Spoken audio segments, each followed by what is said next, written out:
Welcome, low ego action heroes, and this is Debbie Levitt from DeltaCX.com. We're a full service CX and UX consultancy. We do projects, training, and consulting. I still haven't updated the website, but it's true. Welcome to episode 169. We're going to be debating and talking about democratizing research today, which is super fiery. Everyone's mad at each other. Hi, Manuel. But before we bring in our super special guest, Dr. Ari, his first time here, make sure you make him feel welcome. Don't put a poop emoji next to his head. I want to just thank the low ego action heroes who are donating $3 to $10 a month to support the channel by clicking the hard to find join button over on YouTube. Thank you for keeping me in streaming software and chocolate chips. I definitely overate them again today. Manuel said I thought there wasn't going to be a session today. No, there was. We just had to shift it a little bit later, which we do from time to time. All right, so that being said, hey Ekta, good to see you too. We're going to bring in Dr. Ari and let's learn everything we can about him. Dr. Ari, welcome. Hi, thank you so much, Debbie, for having me. I'm really excited to be here. I'm excited to have this conversation. I think it's something that's important and that we need to have. Yeah, for sure. So let's start out while I move the chat comments off of your face. Why don't you please tell everybody a little bit about you, maybe spell your name so they can find you on LinkedIn and just tell them more about your background. Yeah, so my last name is Zelmanow, Zelmanow. You'll easily find me on LinkedIn with just that. My first name is Ari, spelled A-R-I.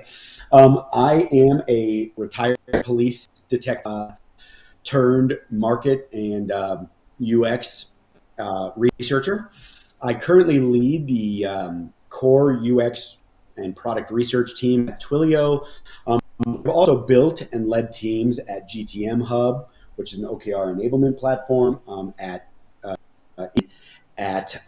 Twitter, and for a large consumer packaged good company in Richmond, Virginia. So have a lot of experience like building teams, and since I built them from the ground up, facing the problems that we're going to talk about today relative to democratization. So it's not like I'm coming in only having in big companies with huge research teams where democratization isn't an issue. I've worked in organizations where you have one or two or zero researchers and you want research to have an impact across the business. Great, thanks. And I just want to point out, a lot of times I tell people that to be a great CX or UX researcher, you have to be a mini detective. But Ari beats us there because he's a real detective. Can you give us the 1-minute version of the detective life? Well, if you've seen The Wire, it is like that. If you haven't, it's a lot of slow moving, trying to understand pieces, putting together pieces of a puzzle, looking for what's probable and what's not. And then similar to research, it's telling a story from that data that makes sense and that is most believable and most likely. And then from that, hopefully building upon that to build a case that ultimately leads to solving the crime and getting a conviction of a guilty person. Got it. Thank you. So you all be mini detectives. He is super detective. So first I want to start out with what the definition of democratization, because I've heard two different definitions and I want us to each give our own and see where we might agree or disagree, because both are fine. How do you define democratizing research?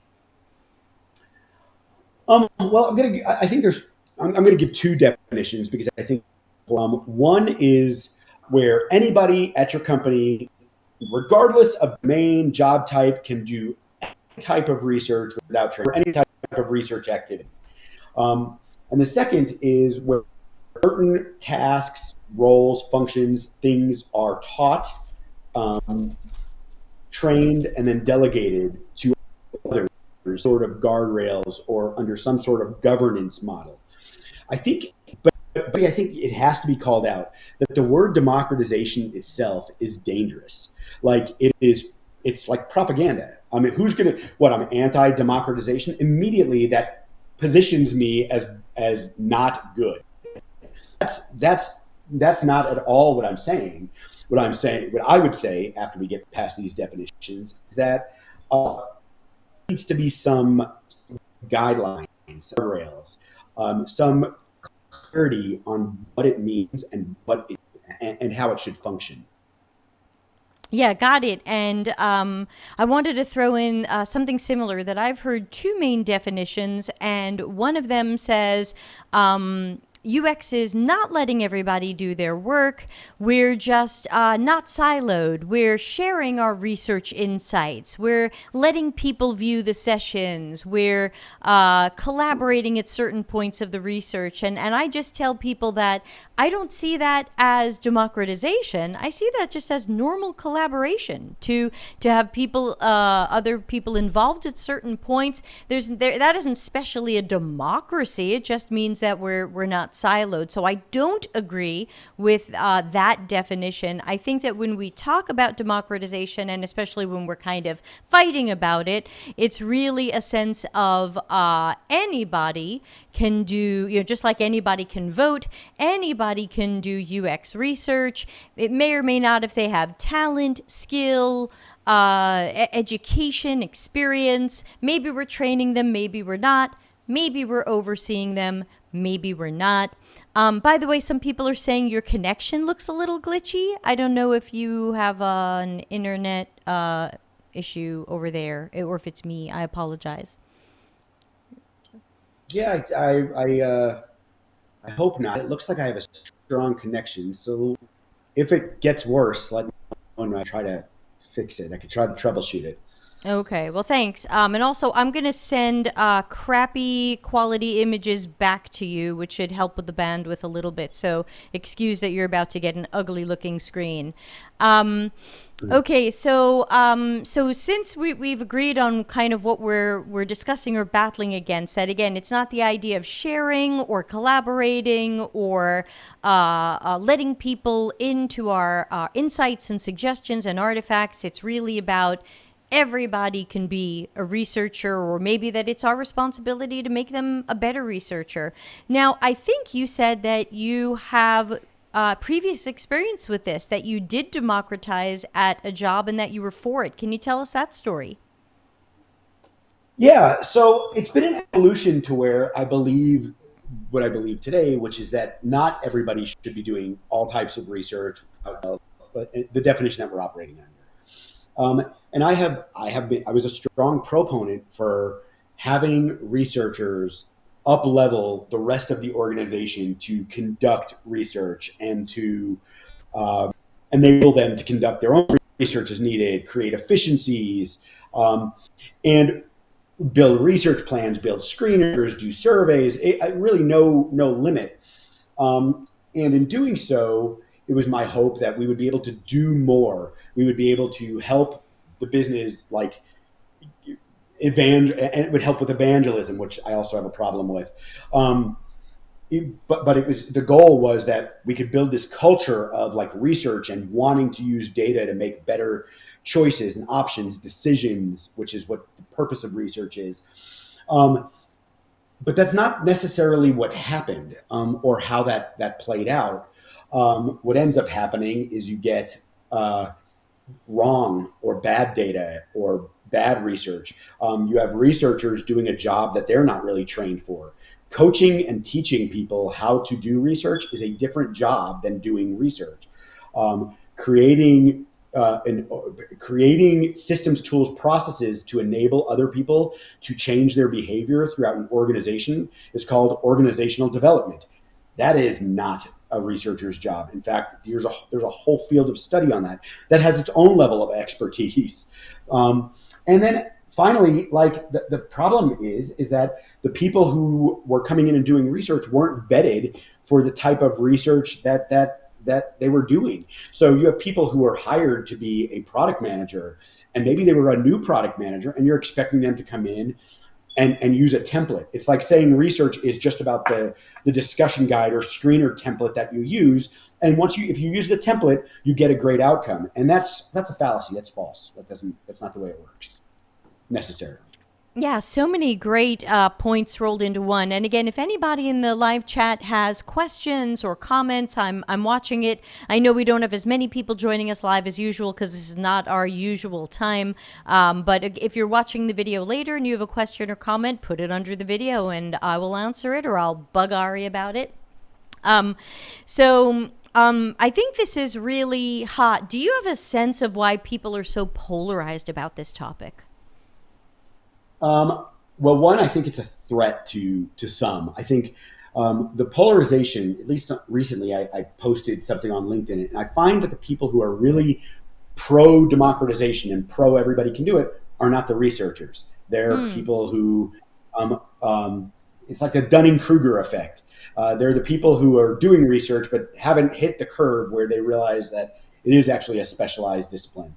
And I think that people have been doing research is one of those fields where we've been doing some level of research since we were kids in school. You know, you researched your science project, and then you read books like the Mom Test, and you all of a sudden, because you've read a book, you can conduct interviews better than anybody else. And so I think that people think that, well, I've got these tasks that I've learned how to do, and so applying them is enough. But it'd be like saying that, somebody could just be a detective, or somebody could just be a product manager. And so I think it's polarized because people believe that they can actually do the work, and they don't realize that there's more to it than like a template that you fill out or a discussion guide that you follow and ask questions in, and miraculously you'll just take those answers, aggregate them, put them on a slide, and send them out to stakeholders. And then I think it's a function of there's a leadership issue. Leadership is not taking responsibility for that. It's almost like the deliverable in research is a research report rather than a good decision. And I think that that's a problem also. I would say, though, that it's not just a function of there are certain research activities that I think designers, product managers, others should be able to do. But I don't think that just sending them a screener or sending them a template and expecting that they're going to be amazing at it is going to solve the problem. Okay, we've got a question. Albert says, while it is ideal to have specializations within UX, the many in-house UXers at companies must take on full stack UX duties. So that's probably research, design, and a couple of other things sometimes. How can one bridge that skills gap? Any advice? I guess any advice for people who are at their company and have to do research and design? Yeah, so I'm not. I think I posted. That's a great question, and on my post on LinkedIn, it turned into a straw man attack on like my beliefs on research. And the reality is yes, I recognize that people have to do different tasks in a business. And your question already speaks to the recognition and acceptance that they're specialized functions. It's like learning design and the best of design, but then also saying, oh, well, there's research. I need to educate myself on the best in research. And working with people like Debbie or like other trainers like Janelle Ward, yes, other people that can help you up level your skill in research, but accepting that it is a different and separate function, and that it is specialized, and that there's a lot that goes into it, and taking deliberate steps to do that. It's also a function of creating systems, tools, processes under the umbrella of a governance model to explain how that should work when people that aren't the single stack UX person, but are product managers or product marketers or data analysts who are coming in saying, oh, I'm just going to do some interviews and talk to some customers, and setting some guardrails around that too. Can you imagine if that happened at a police station? Like, we've got a suspect. Hey, I'm interested in crime and police work. I want to ask him a few questions. Yeah, and no other field, and it happens in no other field. Like it's not like somebody gets hired in the company and they're like, oh, you got hired into human resources. Do you want to try product management for a day? Come on, you can just set the roadmap. It's cool. It's easy. And what's ironic is that I think if I didn't say in the post research and I said UX design, we wouldn't be having this argument, because people are like, well, design's a specialized function. Not everybody can do design. Right. I'll be the first to tell you that I'm not a designer. Should I be doing UX design? With at least I know enough to know that it's a specialized. Yes, it's right. No, 100% no. It's a specialized function that requires some training. Now, but could I learn how to be a designer? Yes, but should I do design before learning to do it? For when there's like multi-million dollar decisions and implications on the line? I mean, that seems careless to me. Right. As I like to say, I could give you a haircut, but you might not be happy I did. That's, We've got a that's right. question from Larry Marine, and he says, do you think that the word research is so common that people think they can do it? What if we used other words like creating user knowledge profiles or conducting task analysis? I like the idea of, yes, research is the word research is problematic, and then the problem that researchers have created is that we've got UX research, we've got market research, we've got inside that we've got usability research, we've got design research. All of a sudden, we've created all of these different subcategories. Also, um, the one of the problems that we have also though is we think about like UX and UX research, and design research feeds into design. That makes sense to me.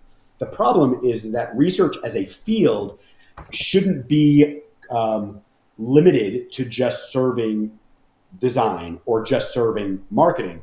The reality is research can help businesses grow. It creates value for the businesses that it serves, shareholder value. It helps with in difficult times with adaptability. It reduces or mitigates risk, and it helps businesses move faster. So I haven't come up with the right word yet for research or insights, and changing the word would change. We'd have to create a whole new category, and I don't know that that's going to solve the problem. I think, and the problem is compounded by researchers can't agree on it. And so, if researchers can't agree on it, how can we get stakeholders and leadership to agree on it if we can't agree on it?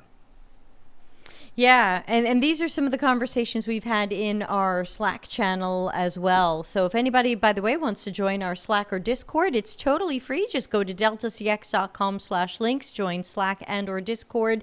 Discord's a little quieter. I think it's attracting all the introverts. So everybody, please say something there. You're welcome to. Steph made the comment, love it. But even design, visual design, UI design, people think they can do it because they have eyes, I guess, and opinions. Yeah, I guess the question is, what about qualifications for research? Should there be more standards or qualifications for who does it? That's an interesting question, and I almost think that like there were these questions about licensure, and it was funny because the conversation that we had on LinkedIn about this spun into this conversation about, well, PhDs, and nowhere did I say anything about PhDs being it was bananas. Um, We'll be so going through should it there on be? Friday's critical thinking stream, and we will be applying critical thinking to it. So everyone will get to see that one. It was bananas because it's ludicrous. It's an example of people taking something somebody says, turning it into something else, and then attacking that other thing, which is called a straw man argument. And then it's about also appeal to emotion, which is like, oh yeah, researchers, designers don't kill baby seals, and so like all of a sudden, like you're now thinking about baby seals. It's ridiculous. I'm diverging. The um, Going back to the question is, yes, I think first the comment about like design, yeah. So I can get into Figma. Does that make me a designer? Because I can put together some things. There are design principles. There are things that designers learn in training and education and experience that matter. Um, for research, the reason that this academic argument comes up is because academics by nature go through school. And if it's a PhD program where they've defended a dissertation, they've gone through qualifying exams, they've built a research project from the ground up, they've done all of the components of that. So they've got some built-in experience, but it's no different than like, a senior researcher working for a company for enough years that they've gotten experience. And I'm not talking about the 1 year of experience 10 years in a row. I'm talking about the 10 years of experience that somebody can get. Um, so in terms of like thinking about licensure or standards, I think there should be some kind of standardization, and I think that licensure is interesting theoretically, but I don't see a clear path to it, and the reason is remember I talked about all the different types of research, and man, forgive me, but I even forgot customer experience.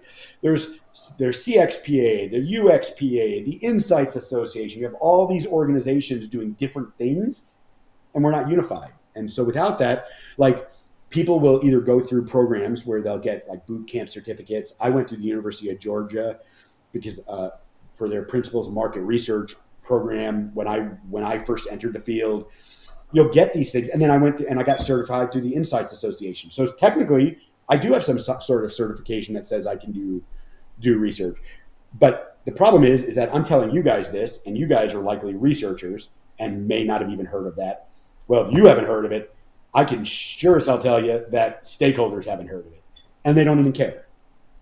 Yeah, I spoke to some people in Europe and they were like, well, we should really all be certified as per the ISO principles in the 9241 set related to human centered design. And I went on LinkedIn and I searched for how many jobs were asking for an ISO 9241. And out of all of LinkedIn around the entire world, it was 5 jobs. And I said, this may be important to y'all in Europe, but like literally the entire world, nobody wants this. Larry's got another good point, and I think I want to chime in on this one too. Larry says maybe UX leaders should drive the conversation about what constitutes real research. Let's not leave it to the broad spectrum of UXers who range from experts to fake UXers. What's up with our leaders? I wish I could answer that. Like I don't know. It's bizarre to me also because there's also this part of defining what research is, can do, and then having a voice. So like even in conversations that we had, and I've been teaching this cohort where we help researchers develop a point of view.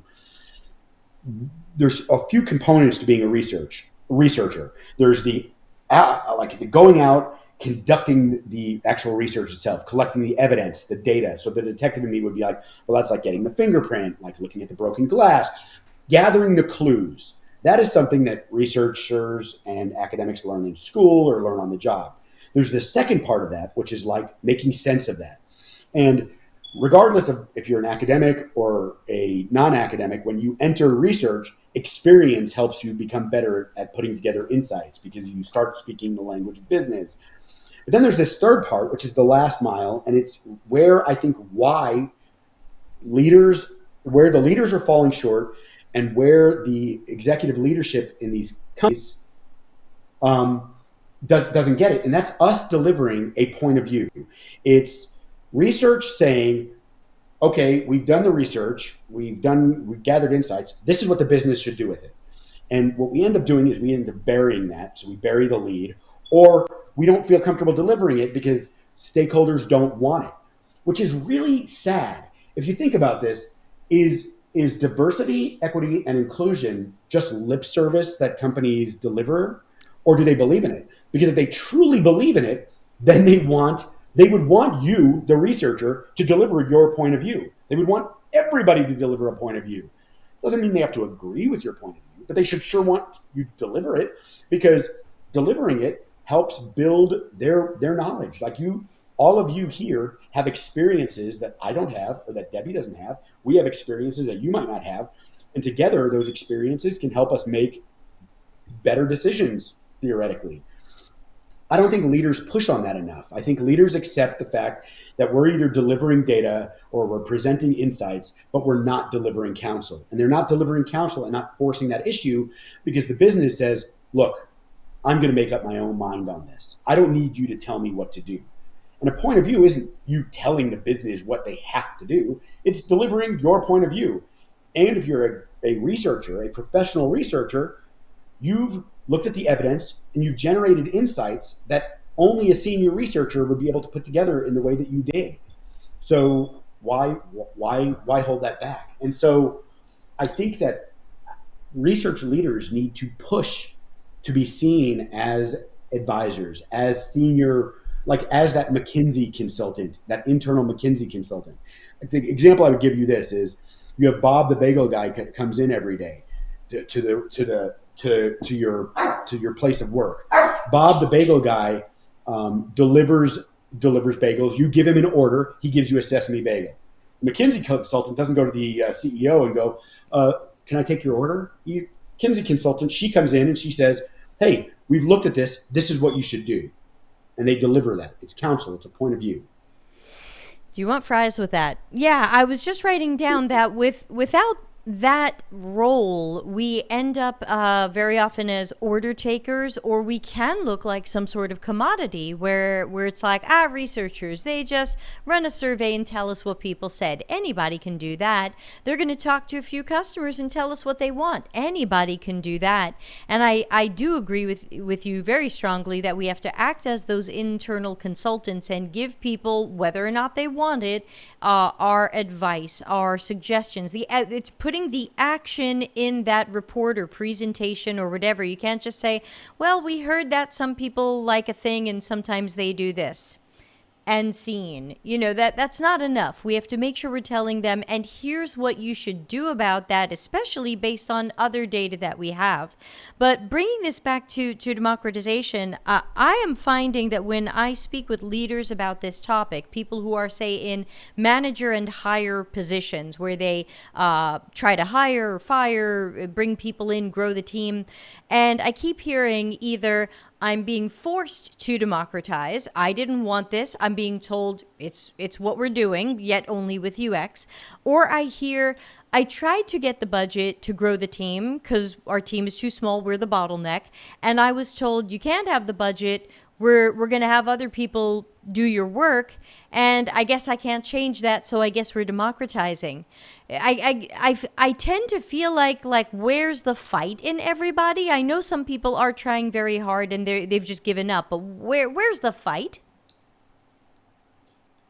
So going back before that point in time where they're being given this directive or this edict that they're going to do something, the problem is that we're not doing the job to be done of research. We're not solving the actual problem. We're delivering reports. And so if all you're doing is delivering reports or delivering confirmation bias, which is pretty rampant throughout research. It's good enough. That's right. Or even better, my favorite is, hey, can you validate this? If somebody's asking you to validate something, the mind is made up. And or so can you validate this? Or at the end of a project, anytime you get the question about, hey, you've delivered this, we need to talk about the sample or some methodological thing, there's some confirmation bias issue in there. Because if they agreed with what you were delivering, they wouldn't be challenging any reason that you got there. So the first thing that we need to do is factor in that research right now is talking about things that the business doesn't care about. And if you talk about shit the business doesn't care, what ends up happening is the business invests in areas that do. So there are 5 things that a business cares about. 5. And I challenge you to tell me something that doesn't link to one of these. Growth. All businesses want to grow. Shareholder value. Shareholder value. Now, yes, providing value for customers in a way that delivers shareholder value is number 2. Adaptability. Yes. Being adaptable. You have bad macroeconomic headwinds. How do we adapt to that? Risk. How do we mitigate risk? And speed. How can we do things faster, more efficiently, more effectively, so we can deliver things? Research doesn't talk about those things. Research talks about building customer empathy without linking that to the end or empathy. They talk about delightful experiences or helping build delightful experiences for our customers, which is, I'm not minimizing that we should be doing things to make things better for the customer. But if you're not linking that to one of those five things, the business isn't going to fund you well. So that's on the front end. Once that's happening, you have to start speaking the language of the business. So if somebody comes to me and says, Ari, you're forced to democratize, and I see that there's no way, like I'm not telling you to like get fired for refusing to democratize your business. What I'm telling you is, okay, well, if they're telling you to democratize and that's all they're telling you, well, good news. You get to define what that means. So build out a plan to define it and then build out a plan to do what you've defined, building those guardrails, building those things. But you be the person that has to build that. Now, is that ideal? Because I've already said that organizational development shouldn't be our job. No, but is it better than allowing it to just fall into place and be the way it is? And the second part of that is um, we're not being given the budget. Okay, if you're not being given the budget, that doesn't mean you do more with less. It means you do fewer things better. Not more with less, fewer things better. So focus on the things that have the biggest impact. And when you start getting this impact, this democratization thing will once they see that researchers conducting research have a bigger business impact on those five things, and that democratization doesn't provide that impact on those five things, what do you think a CEO is going to do? Like if me spending $100 on a researcher gives me $1,000, I'm going to spend $100 on a researcher all day long. Yeah, and I think these are things that very often, and I totally agree with you. Everybody knows that. I'm always saying customer intelligence, risk mitigation, that's what UX is here for. It's not delight and empathy and pretty and rounded corners. I think that that people are giving up that fight too early. And as you said, they're not speaking the business's language. They're focusing on, don't you understand what UX does? And we need to evangelize UX. And they're not focused on the things the business cares about, which even though I agree with your list of five, I usually use a list of one, which is money. It's the Yes. business ultimately cares about money saved, money spent. Money That's it. saved, money spent, money made, and that's my list. My list is money, and if you cannot absolutely tie your work to, hey, we mitigated risk and we saved money, check us out. Hey, we were able to remove some experience bugs through these rounds of testing. Time saved, money saved. We have to keep tying it back to, everybody throws around the term ROI, but I think they forget what it means. Money saved, money made, money spent as little as possible. So, and time is money. We can say time saved, time is money. I want to also ask Larry's question before I forget, because Larry asked a question. He said, aren't too many UX researchers brought in to validate a hippo's perspective? How do we change that view of research? That is a great question. And how you get out from validation is by developing a point of view. So validation is somebody else's point. You're validating somebody else's point of view. You having a point of view is that is exactly how you break it. And it's what it is it's you're going to be very, very uncomfortable when you first do it. You're going to develop a point of view. You're going to present it. People aren't going to like it, but that's okay. It's okay. They don't have to like your point of view. Whether they like it or not is outside of your control. Whether you deliver it or not is inside your control. So you have to deliver that point of view. And by delivering that point of view, look, the reality is this. I believe that research is, I'm going to give you two metaphors or analogies or however we want to think. I need a minute to think about which one. Researchers are either, if you like the movie The Godfather, we're the consigliere. We're Tom Hagen. We're the advisor to the Don. We give advice and counsel. The Don makes the decision. If you don't like The Godfather, you've never seen it, you've seen Game of Thrones, we're the right hand to the king or queen. We give advice to the king or queen. The king or queen makes the call, and that's it. Research is that advisor. We're that senior advisor. We're that McKinsey consultant. Does a CEO always listen to a McKinsey consultant? No. But does that mean that the McKinsey consultant's like, well, this is what researchers do? Well, they're not gonna listen to me, so I'm not gonna say it anyway. Well, the McKinsey consultant doesn't do that. The McKinsey consultant says, here's my point of view, and here are the risks of you not listening to it. Your call. Yeah, It's your I call. remember. a meeting I had very early this year with a client who we had done some research for last year. They seemed to think that once we did the research, it was their open season to just start messing with their own page design and trying all kinds of wacky things they'd been dreaming of trying, which had nothing to do with the research we did. And then they would send the designs to me and be like, what do you think of this?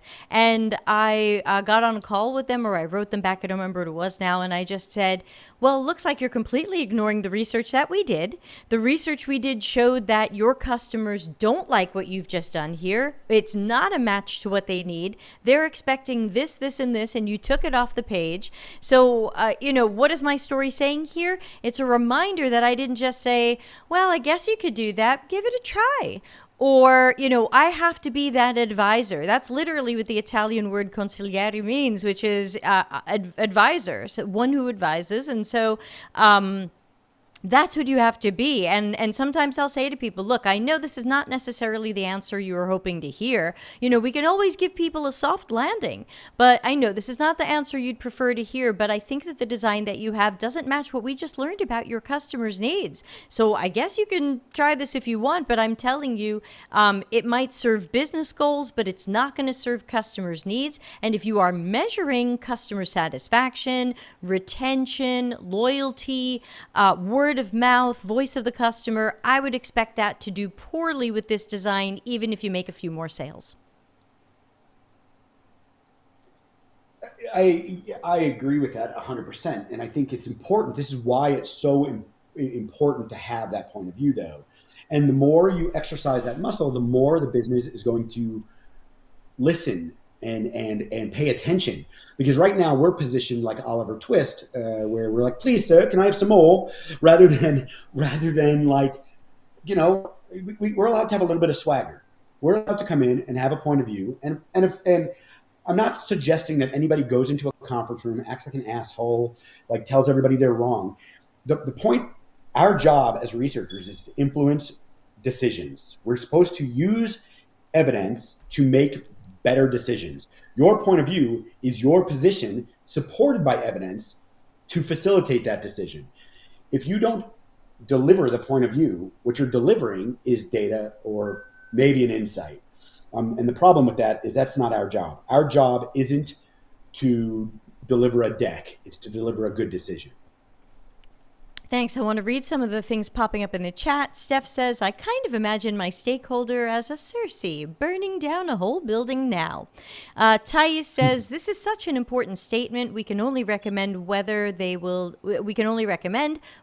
take it or not. It's their call. This can result in a lot of frustration for researchers. Kayleen says, hey, I just got here. I'm late. Did we talk about the gatekeeping straw man yet? Can we please set the record straight that we welcomed career transitioners and non-PhDs? 100%. And it's funny. This is not the fact that like the straw man arguers that are using like any means necessary to divert away, because I have never said that PhDs are better researchers or that only PhDs can conduct research. I've also not said that a product manager or a designer can't do research. What I'm saying is that there should be recognition that research is a specialized function. This is the post the other day, by the way. Research is a specialized function. Just being hired into a company does not qualify you to be a good researcher. I don't see how that is factually inaccurate at all. Now, you could come in if you're hired as a researcher and you've been through a vetting process, sure. But if nobody has asked you any questions about your research skill at all, and you're now being tasked with doing research, how do we know if you can do it or not? And if we're saying that research is supposed to help the business make better decisions, and I'm tasking somebody with no experience in doing that, what kind of point of view are they going to deliver? I don't know. Could it be right? Could it be wrong? Could a head flip be better? And going back to being frustrated about stakeholders not listening. Well, right now we're not giving opportunity for stakeholders to listen because we're not even delivering the point of view. Over time, will it? I could say this: if you're going to use this still overused sports, you'll miss 100% of the shots you don't take. So The reality is you have to put that out there. And the reality is that I'm not saying that people can't learn. People who are interested can't learn to conduct research in a deliberate, intelligent, focused way. What I'm saying is that those who are choosing not to learn how to do research, doing research is dangerous for business. And also, we might not have time to even train these people. So, the whole idea of, oh, well, we'll just give them some training. Where is that training? And one of the big questions I've had about democratization, because I know we're like 43 minutes in, but I'm just thinking of this now. One of my biggest complaints about democratization is I believe it is gatekeeping our newbies and our juniors.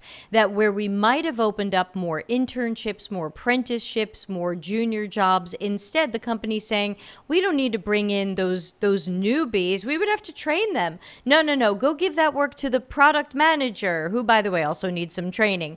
So, yeah, don't open up that job. We're not going to give you the money for it, but go deal with this newbie who doesn't even want a career in your area of expertise. Do you happen to have an opinion on the thing I'm talking about, where I believe democratization is reducing the number of open jobs, especially for newbies? Yes, so I do, and I'm really glad you brought that up because I think it's important to note. And you're gonna probably, when you put your critical thinking hat on for this, that is a I love it. That is I love it. It is a that is an issue that we need to deal with, but it is separate from just like what are the perils of democratization. Now, should we say because of that, like, okay, we just need to accept that democratization is going to happen? I don't know how allowing democratization is going to solve that problem, but to that point, if you're hiring junior researchers, you expect them to have a point of view, we do need areas and arenas to coach, educate, train, and mentor them. The other problem that I'm going to go even a level deeper with that is currently there are a bunch of like boot camps or training or um, opportunities for people to learn that are completely unvetted also. So does that actually increase their skill? I mean, we have no real measure of like whether somebody's a senior, junior, other than like the vetting of a company or the years of experience, which, as I've already said, you could have 1 year of experience 10 years in a row. Does that make you a senior researcher? Or you can have like, some people can get a lot of experience in a short amount of time. Could they be willing? Could they do the job? So the solution to that problem to me isn't a democratization solution. It's well, if a company wants to know if people can do something, well, let's either certify, license, test. I'm not using that as like the solution. I'm throwing out options here because I don't have the answer. I haven't given it enough thought to have like a point of view on it yet. But my point of view is that it is our responsibility as researchers to help those who need mentorship and growth and new career opportunities. In fact, at GTM Hub, I hired researchers with zero experience. I hired career transitioners with zero experience because to me, you can teach the methods, but some of the other things that they brought, some of the other abilities to put together a puzzle. So, like, I had somebody with a broadcast investigative journalism type background. Well, that's kind of interesting to me. They could put together pieces of a puzzle. Um, I I guess think it's it has to a, do with vetting people, and very rarely in companies when they say, okay, UX, you're going to have to democratize. We're not going to give you budget. We're not going to give you head count. You're going to get 10% of this product manager and 10% of this product manager and a little bit of time from these developers. Good luck. Get them up to speed on UX. And the reality is that it's amazing my mind is just blown thinking about the researchers who work in our company and the 3 to 6 interviews that we put them through and the challenges that we put them through and the way that we vetted them. And then we're going to take somebody who we didn't vet at all, who might be a complete mismatch for research work, And the message it sends to the researchers about themselves, the message it sends to the rest of the company about research, I'm very concerned about these things. I can't imagine what it must feel like for these people to hear, you don't really have a specialty. This is nothing. Sure, we put you through 3 months of interviews, but we've got this product manager who thinks talking to people is cool. It doesn't even really make sense, because if that was the case, then why hire researchers at all? Like Like, it's like it's like a choose your own adventure types scenario where, oh well, we want research when it suits us, but we don't want research when it doesn't suit us. We see value, and it's like this. It's almost like research, UX research theater. Like, we're going to hire a researcher, so we have a perception of being this rigorous, amazing organization, but then we're going to shift the things that we think are away from research, and we're not really even going to tell the reason. We're going to let the product managers decide what that is. And then what ends up happening is the product manager comes in, says, "Hey, Aria, we need some usability testing." Notice that they're now ordering the test. They're not even like telling me what the problem is, which is opposite of the consultant that I told you to be. I want to yes. know what the problem is. Like, I used consigliere and right-handed king. I'm also going to use like this example in medicine. You don't go to the doctor and say, "Hey, doctor, I need open heart surgery tomorrow." The doctor's going to be like, "Okay, sure." No, your physician's going to go, "Oh, I'm going to run some tests. We're going to check some things. We're going to look at your labs. We're going to look at the picture, and then I'm going to tell you, with you, what your options are." And yes, as the patient, you get to decide ultimately, but I'm going to give you my counsel. And that's really the way it should work. And so when we're taking orders from product managers or designers or marketers or the CEO, you're not the doctor anymore. You're not. You're Short order the cook. lab. That's it. And it's a bad scenario. Give me And bacon and so eggs. that it's awful. It's not a good place to be. And it leads to this scenario, this idea of democratization. Like, people, the counter argument to it is, well, we're a startup. We can't hire our first researcher yet. Hiring a researcher and using research best practices are not they're not that's not all inclusive of all the options. Like, there are other options. And so I'm not saying that all startups need to hire a research team right away and only researchers should be doing research. What I'm saying is, research is a specialized function and should be treated as such. And the idea that anybody can do any type of research without any training, education, and experience is laughable. And I completely agree. And I certainly believe that when we're thinking about democratizing, we're really saying, I need to hire, I need to grow. Very few people, I can't think of a UX leader who, left on their own or given a budget, would say, I know I've got this budget, but I would like to use it for 10% of product manager salaries so they can help out my team once in a while. I think any UX leader who got a budget would want to bring in humans, even if they didn't have a high budget and they brought in juniors or mid-level people, but I think they would still want to grow their team and bring in more people. So I think another question is, what are some of your suggestions for the leaders out there who feel maybe like they don't have a lot of options, they're not being given budget and headcount? What can they monitor, measure? How can they fight this? Well, I think right now the solution to the democratization problem is being prescribed by the business. It goes back to my idea of a point of view. If somebody came to me and said, "We need to do more with less," there are two ways you, as the researcher, can deal with that. One is you can be like, "Okay, tell me what to do." And the business is going to tell you exactly what they think they should do. But they're not the expert in this space. The second is for you to sit down and write out a solution to this problem that is well thought out by you. And if it shows that it's well thought out by you, the business is going to at least hear it. They're going to listen. I mean, they might not do anything with it, but they're going to listen to you. So you outline, I created this framework. It's called POSTER. It's problem, outcome, solution, timeline, evolution, and risks. And if you follow that acronym, and you connect with me, you can get. I have this document. I'm happy to share it with you, the framework and how it works. But if you put your argument into that and present that to an executive leader, what it shows is Ari, me, filling that out, has thought about the problem space, understands it well enough, is painting a picture of the future for them, is presenting what I think the solution is with a timeline, costs, what the business would look like if they followed my solution, and then the risks of not acting.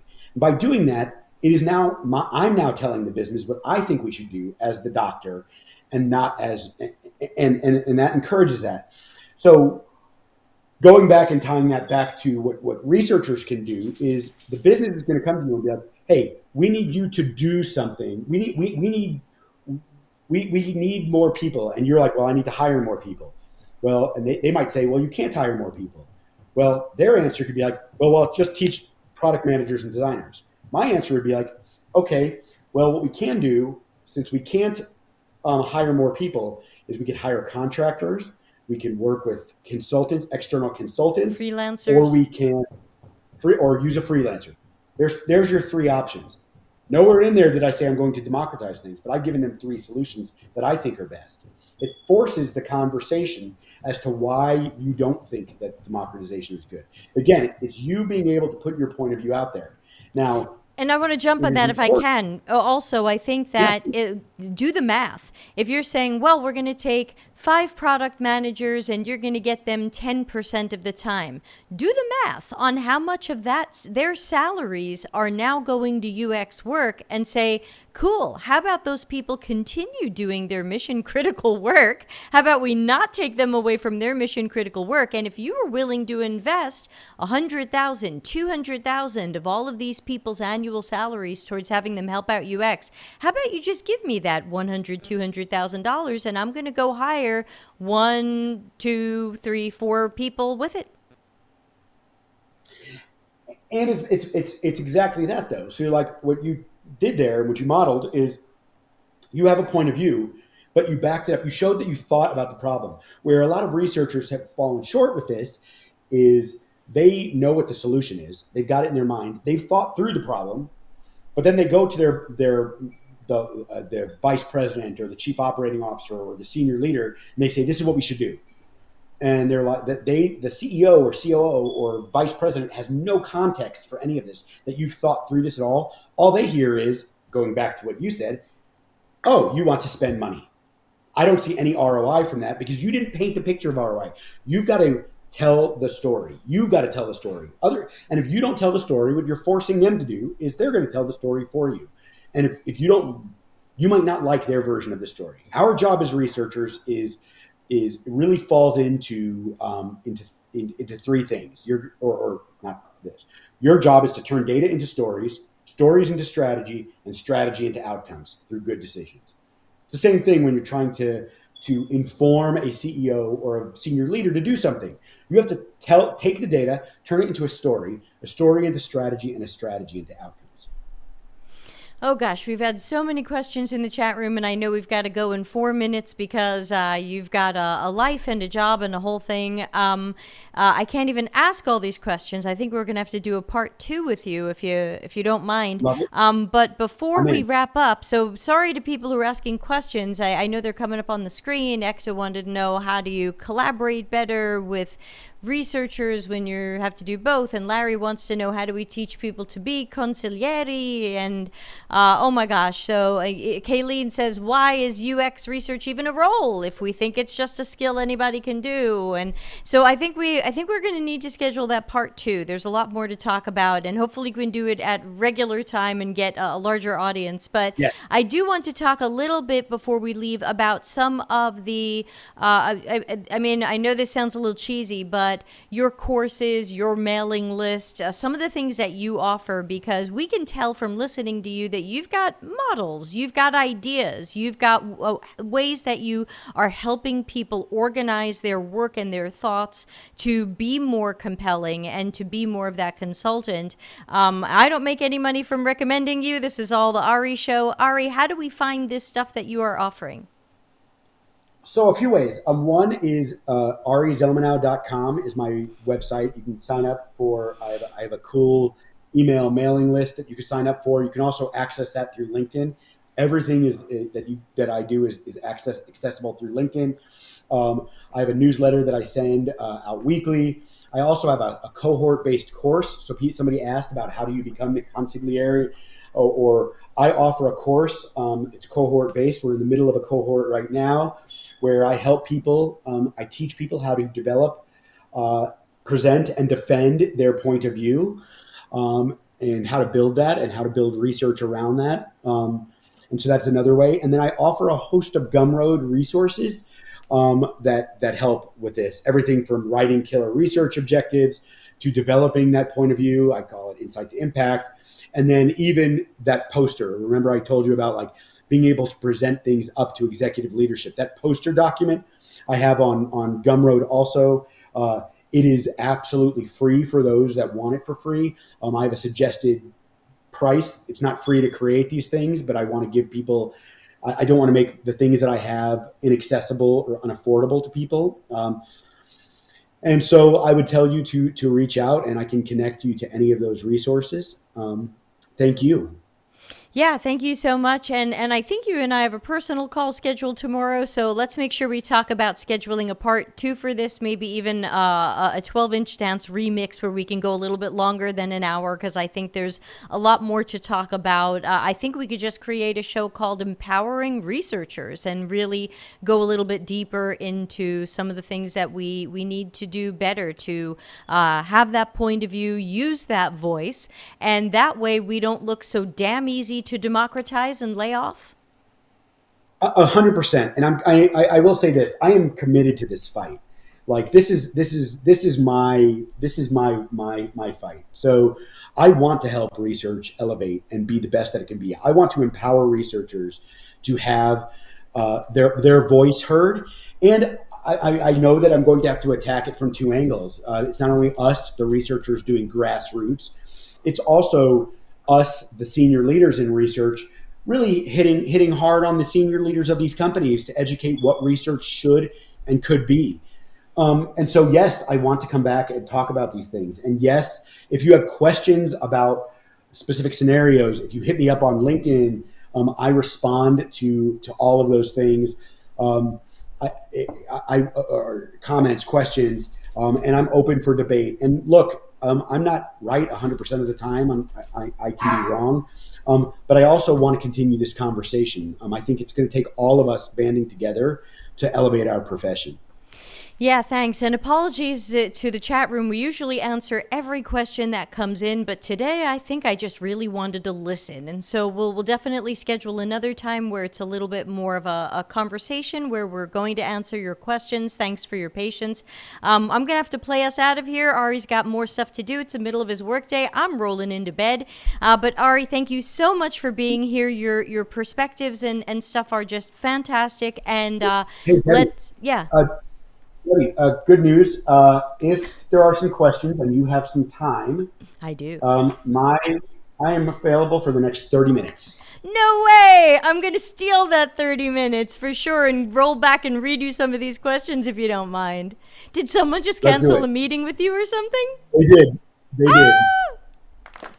Yay! Okay, that is my sad round of applause. I will go with the gong as Kayleen wanted me to buy. Boom. Okay, so some of you I know might have to go. It's 9 at night here. This, of course, is being recorded and it's always archived on the YouTube channel. Won't you please subscribe to us on YouTube? I've got over 6,000 subscribers now, which sounds microscopic, but I'm pretty excited because I'm shadow banned. So we need your help growing that and telling more people about the great things at the channel. Everybody is setting off emojis. Look at them. They are so excited that you're going to stay a little bit longer. We even got the custom Don Norman emoji that I made. All right. So let me roll back to some of these questions, and we're going to do the dance remix. I want to ask a question that Sunflower Seed asked, and Sunflower says, aren't UX designers also researchers? Since the science of UX includes research, are researchers more specialized? Do you want to talk about some of the division you see between research work and design work?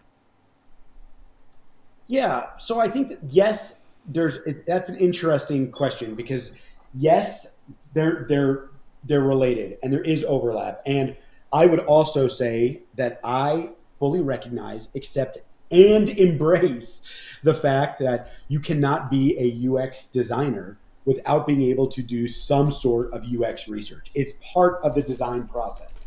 So I'm not trying to take that away. What I am suggesting, though, is that the field of research expands beyond design and it is specialized. And it is, I think about it like this: designers have a lot of things they have to do, researchers have a lot of things they have to do also. But think about this: as a designer, you have to conduct some research, you have to do some prototyping, you have to build some ideas, flow charts, workflows. Like, it's not, I am the first to defend that design isn't just about building pretty things. It's flow, it's making things frictionless. There's a lot that goes into that. But as a designer, you have all of these things feeding into your day. As a researcher, we are focused solely on the front part of that. So here's the example I would give you. Cardiologists and general practitioners are both physicians, but a cardiologist specializes in an area and so has a deeper depth of knowledge, a deeper understanding. In research, a researcher might have a better understanding of statistical sampling frames. They might have a better understanding. Qualitative research, this is fun. I'm going to use qualitative research because everybody thinks they can do it. Qualitative research isn't just conducting interviews. There is axial and thematic coding. There are like guided inquiry. There's all sorts of, there's grounded theory. There's theoretical models that feed into this that researchers understand and study. And there are different ways to tackle a problem. Whereas most people think about research everywhere, I've seen in my experience, well, there's interviews, there's surveys, and maybe there's some observation, and then there's product analytics. But research is so much more than that. Like, has a designer thought about the implications of focus groups, like the pros and cons? Have they thought about like diary studies and the implications, the pros and cons? What about bias, sampling bias? What about response rates and the impact that has on a study? My favorite is sample size. Researchers think about these issues more time than designers just by virtue of their role, because research is what researchers focus on and designers are focused on a smaller part. Now, that said, I'm not saying that designers shouldn't be conducting any type of research, but I am saying that, like, even the general practitioner, when they have a heart problem, goes to the cardiologist. I got it. Yeah. I don't want this to turn into Ask a Researcher anything. We'll schedule a follow up for more about empowering researchers. I want to stick with democratization a little bit more. So anybody have any questions more related to democratization and some of this fight? Because remember, many of you are coming to my Tuesday show and saying, I'm a researcher. I've just been told I have to democratize. I've been told I have to help a product manager do research, and you're all struggling with this. So now is your chance to speak about this, and let's get some opinions and some questions up there. I want to think about some of the other strange reasons that we've heard for democratization. I've heard from the product management camp that if we don't let product managers do research, they're not going to have, everyone say it with me, empathy.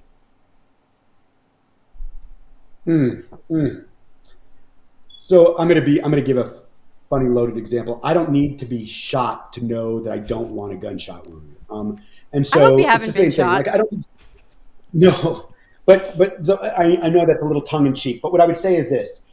So my counter to that would be: so you're telling me that the only way to build empathy with your customers is to conduct research?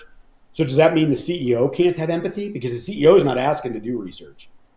Maybe in a startup. And yes, there's going to be those that are like, well, in startups they conduct. Yes, in startups, CEOs. And then they all fail In a anyway. startup world, well, many of them do. Many of them do. And so, like, I don't think that being able to conduct research, I'm using air quotes, is the only way to build empathy. And I'm also would argue that what product managers in that specific case are talking about isn't the democratization of research, is why are you gatekeeping us talking to customers? And I'm not gatekeeping them talking to customers. Product managers, as a function of their role, should be talking to customers. But you know what I find really ironic? Think about this. These product managers want to build empathy. Out of anybody on this call right now, I bet you more than 50% of them at their last research study, how many product managers showed up to watch and build empathy? Yeah, I bet you I know that number. So that doesn't really hold water for me, because if they really wanted to build empathy, they'd be at every single research study, listening to the customers, watching you interact. You're asking the right questions, so they should be like taking it all in. And then afterwards, if they're really building empathy, you know how that would look? They would be asking you tons of questions about, like, what does this mean? How does this look? Why do they suffer from this? What is that pain tied to? Oh, wait, they're saying there's friction here. Oh, what does that mean? Like, what did they hire before? They're not asking those questions. It's because that is a proxy for, oh, you guys are trying to stop us from talking to customers. No, man, have at it. Talk to customers. That's what they should be doing. I'm always amazed whenever I get asked to join an interview call with a product manager. They always ask me the same thing. I don't know if this is in their certificate training or what, but they always say, what's our product missing? And the last couple of times I've been interviewed by a product manager, I say, how's that actionable? What are you going to do about that? When everybody asks for something different, what are you going to do about that? And do you know that I've been sending your company lists of what's missing since 2016, and none of those things have happened? So why should I even tell you? It goes back to what you said, which is right. Oh, what is my product missing? And so the product manager is going to take that and then they might run with it. But if it doesn't lead to more money or losing money, like what does it matter? Like, and people are not great at knowing exactly what something is missing. And what they might describe, this is why research is so interesting, what they might be describing isn't the solution. It's the duct tape for the solution. It's not actually, like, what they're saying is missing isn't actually what's missing. It's something else, and that's the stopgap measure to make the pain go away. Now, here's another. I'm opening up my book so I can look at some of the things that I've written in my anti-democratization section of my book that will come out in, or hopefully early December, called Customers Know You Suck. And I have a sort of quote from a well-known author and researcher who I won't name, but this person basically said, and this person appears to be pro-democratization, how can I tell? They run a paid workshop where anybody can come and learn research. Yay! This person said, if you have a clear, relevant question, you can do research. Ari, is that all we need? Oh, a clear and relevant question to conduct research. I'm going to just say what that is. That's insulting. That is absolutely insulting.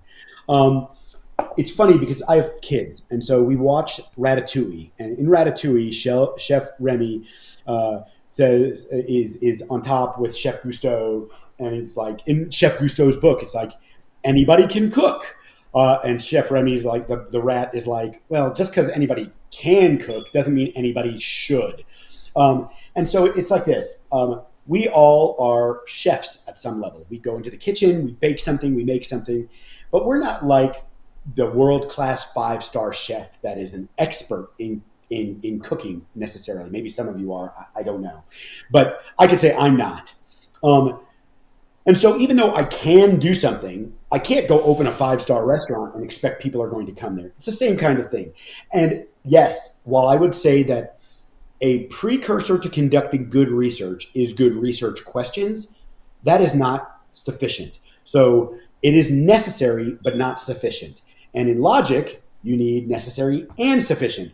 And to conduct research, you need a command of research methods. You need to understand bias. You need to understand how to remove bias through systematic evaluation of insights to generate to generate insights. And then you need a way to deliver those insights in a way that are effective and manageable for the business. Just asking the question, it goes back to the question you said, what are we missing? That's an awful question. Now, yeah, sure, we can flower it up and make it better, but I'm asking the question. Is the question going to solve the problem? And finally, the thing that really pisses me off about that is that suggests that the magic of research is the tactics of research. And that is not it at all. I've already said it. It's this, and the strategy comes from you all, which is why you have to have a point of view. That mitigates and eliminates the fact that our point of view is what's powerful. No, rather it's just the mom. You can read the mom test and be an excellent interviewer. That's bullshit. Toon says the cat can drive, just not very well. That's right. I've got another quote from someone high on yours and my shit list, and it says, "Design and research are methods we can teach everybody. UX can then influence everybody's decisions." So, yeah. Have all of you gotten on, look up Google tonight, draw an owl. How to draw an owl. How to draw an owl. And what you're going to see is two images. You're going to see how to draw an owl. Draw two circles and draw the rest of the fucking owl. And why I say that is, do you notice all the things that are missing from the middle of that? What that statement suggests is, oh, what's important are the two bookends, but everything else at the black box in between doesn't matter. And that's ridiculous too. The reality is that researchers and even designers who conduct research have developed a specialized skill set specific to the problem they're solving, whether it's a usability study or whether it's an interview to understand workflows or whether it's some sort of journey mapping or a CSAT survey, like things that I did read a survey, some survey questions put forth by a product manager recently, and the questions were double-barreled. They were all over the place. They didn't make sense. These are things that we catch that others might not. And it's a result of the Dunning-Kruger effect, which is where people in the beginning, everybody thinks they can do it until they start developing some expertise and then realize that it's actually a lot harder. And then they develop an expertise and realize that, wow, this is actually pretty hard and it takes some expertise. Those comments are clearly on the far left side of the Dunning-Kruger parabola. Ouch. The top of Mount Arrogance, as I like to say. Let me find a couple more things from my book. Oh, yeah, don't forget. Hey, Ari, we just need to walk in customers' shoes. I think I lost it a few years ago when John Maeda, who everyone seems to idolize, said, you know, we don't really need that much design. We just need to feel what customers feel. Yeah, that suggests that customers are all the same and a bunch of cattle. And using that logic, every company would be wildly successful as Apple, Amazon, Microsoft. There'd be no failures, and yeah, it's ludicrous. That's ridiculous, and it eliminates the importance of understanding context and understanding the factors surrounding how customers work. So that suggests that, like, oh, I'll even make this a little bit edgy. That's suggesting that I know what it's like to be pregnant. That's ridiculous. Like, I am a male.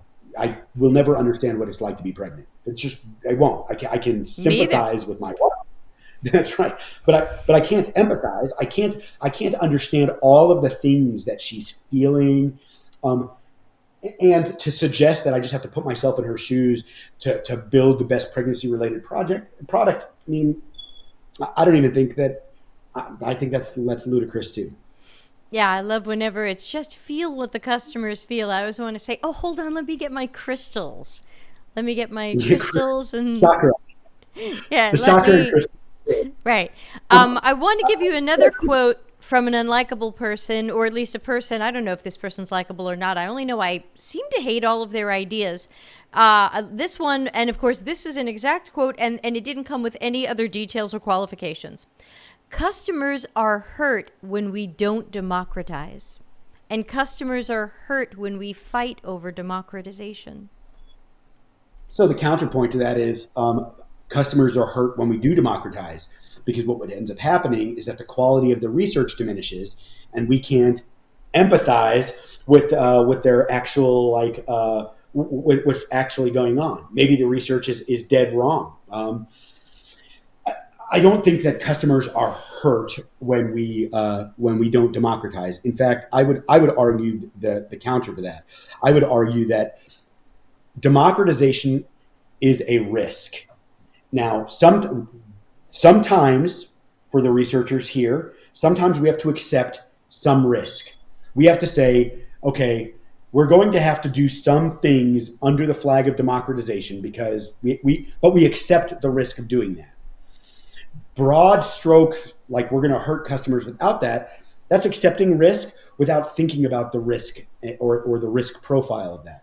So suggesting, and that's again operating under the definition of everybody can do any type of research at any time without any guardrails. If that person is meaning like, hey, if the proxy for that is not doing usability testing, and we don't have enough researchers to do usability testing, could hurt customers. Okay, maybe. But without context, we don't know what they mean. So going back to your logic discussion and going back to what I was saying about having a point of view and that poster document that you can get from me or that poster frame is part of the deal in presenting to any audience is showing that you've thought through enough of the issue that you can speak to these things. Putting a quote out like that it's lacking. That point of view is lacking any evidence for me. A point of view needs to have evidence and support. And I want to bring up another point, which is, why is UX always the only one to democratize? You know, product management wants more headcount and maybe can't get the budget. We need engineers and they can't always get the budget. Why aren't we democratizing all of it? Why aren't product managers teaching us some product management? QA can teach us some manual testing. Why is it always just us? I would argue that the reason that the research has this issue is it's a function of positioning. So in marketing, in branding and marketing, there's something called positioning. Positioning is how you are perceived in your market. So like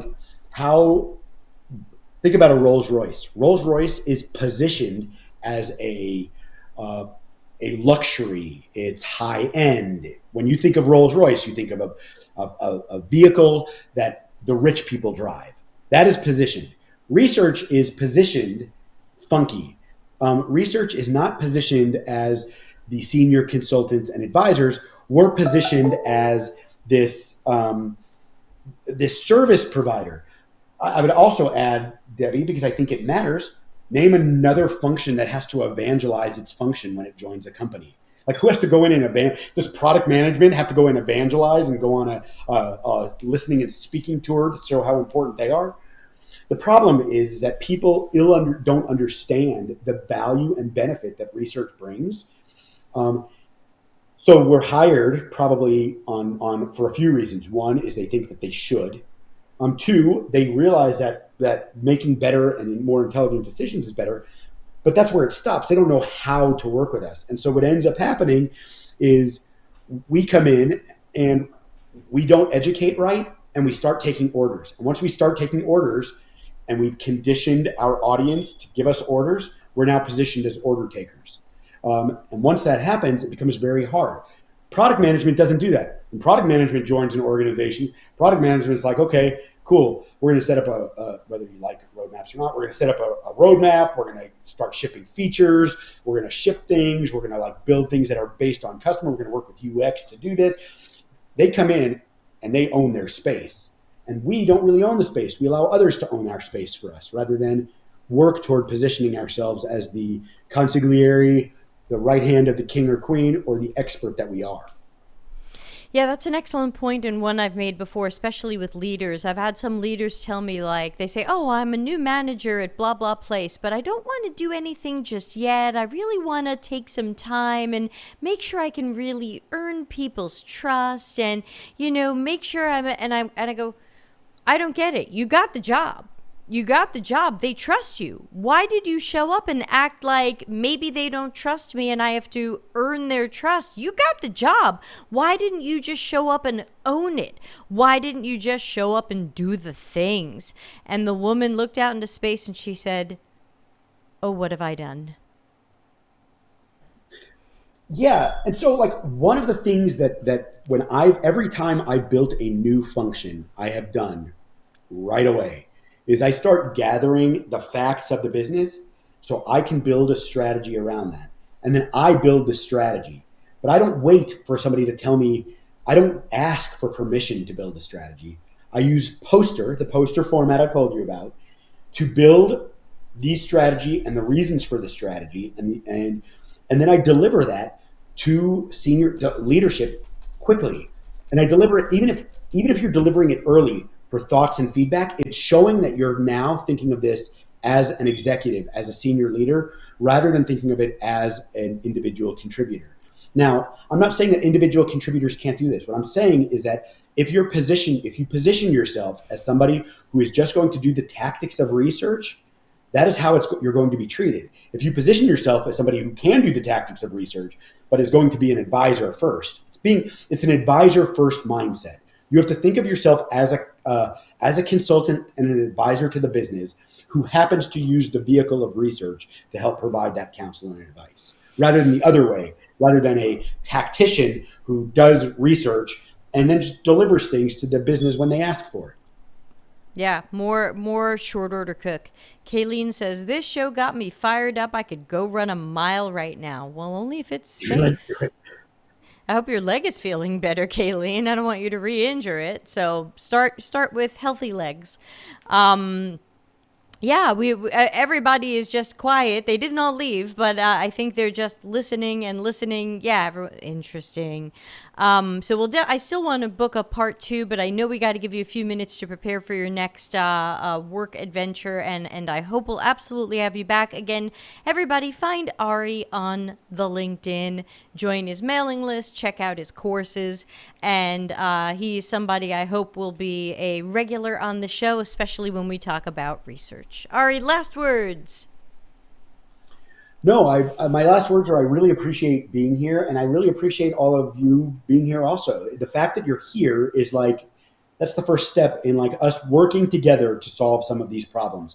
And even if we don't have all the solutions today, working together to solve them will make us stronger. And I think that that's important because one of us can't solve this, and we're going to run into other challenges, issues as we're solving this, that the diversity of thought from this group is going to help us solve. So really appreciate it. Appreciate being here. And as always, happy to have people reach out with questions, comments, thoughts. Thank you. And I don't know if you saw what just happened, but Ekta gave 20 Danish, is it kroner? What's the unit of money over there? And she says, to the right hand of the king or queen, and has donated roughly $2.64 to the channel. So thank you. That goes directly to my the chocolate chip habit, though I do want to spend it on a 9-volt battery for Ari. Thank you. I owe you one. So yes, thank you again. I'm going to play us out of here. Everybody, please remember that there's no show tomorrow because I'm going to be talking to Ari. And then we'll see everybody Friday for the Critical Thinking stream back at our regular time of 6:30 Italy time. And we are going to be dissecting the things you've been sending in for the last 2 weeks, as well as the fiery and bizarre conversation that Ari referred to a few times. We're going to pull that one up and go through it in slow motion. Ari, have a super day, and I hope we'll see you again soon. Thanks. Bye. Thank you. Customer centricity as business intelligence. Visit deltacx.com to learn why we are